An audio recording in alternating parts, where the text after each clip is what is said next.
Pour faire court, Peter, c'est un surhomme à la puissance de frappe suffisante pour tuer un humain normal en un seul coup et qui doit retenir sa force continuellement pour ne pas être létal, en plus est assez solide pour tanker des coups de Phoenix Colossus. Il a aussi des réflexes surhumains couplés à son Spider Sense et ses toiles d'araignée qui le rendent vraiment difficile à toucher en plein fight. Bref, tout ce qu'une araignée peut faire, il peut le faire aussi, mais à une échelle humaine. Sans les toiles, mais pour ça, il a des gadgets. Du côté du poteau Miles, sur le fond, c'est pareil. Force surhumaine suffisante pour two shot ultimate stature ou défoncer Captain Hydra et son bouclier dans Secret Empire. Bon après celui-là, il est pas fait en vibranium. Il a aussi une résistance surhumaine pour tanker un fight contre le tout-puissant Morlun. Et bien sûr, un Spider Sense et des super réflexes couplés à des toiles et une agilité surhumaine pour esquiver presque tout. Mais Miles possède quelques petits trucs en plus que Peter ne pourra jamais faire. L'invisibilité et le Venom Blast. Avec son invisibilité, Miles est le roi de l'infiltration et de l'exfiltration quand les flics arrivent. Mais c'est aussi très pratique pour surprendre l'ennemi en plein fight et lui tomber dessus par surprise. Mais c'est loin d'égaler les capacités de son Venom Blast. Au début, c'était juste une espèce de taser qui mettait KO presque n'importe qui, juste après quelques secondes. Mais depuis, c'est devenu bien plus puissant, en plus d'être super efficace sur les symbiotes. Maintenant, ça peut se balancer comme des boules d'éclairs, se transmettre via des surfaces comme le sol ou ses toiles, et il peut même carrément créer des toiles électriques depuis ses doigts. C'est vraiment craqué. Ah, et comme dans le jeu, il a même un ulti, ou plutôt un méga Venom Blast, qui tase tout sur une large zone. Ouais, il rigole pas le Miles. Mais du coup, Peter, il a pas des trucs qui lui sont spécifiques pour dépasser Miles?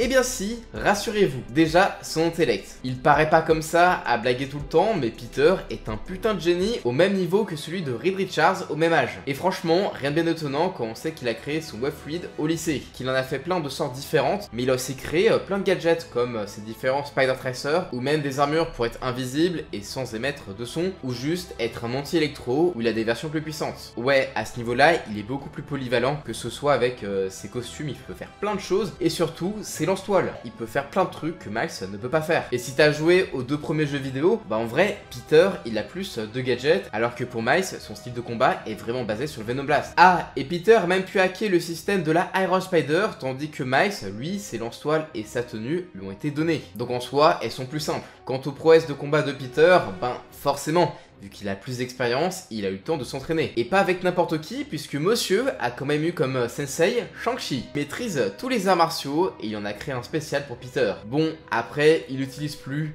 mais bref.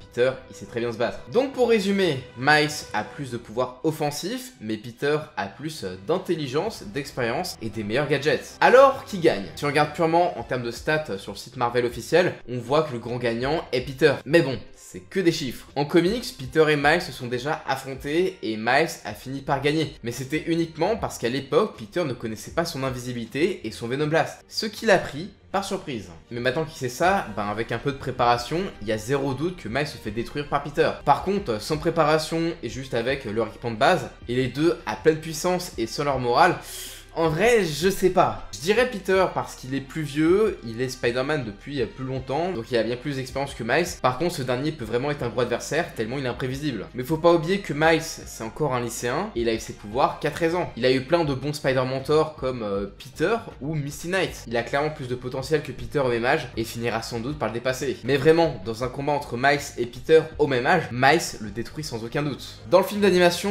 bon...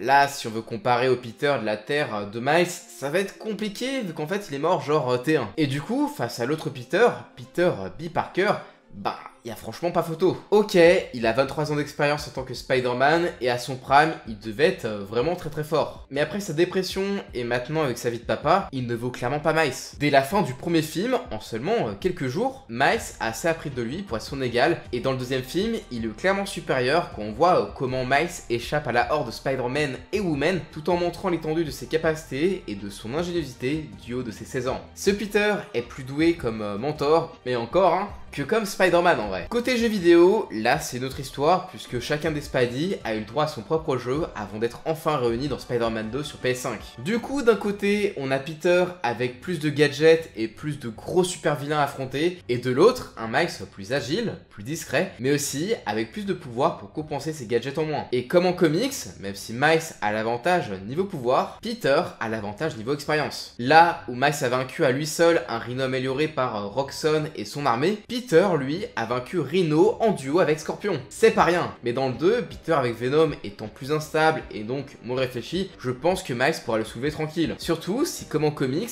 le symbiote est vulnérable au Venom Blast de Miles.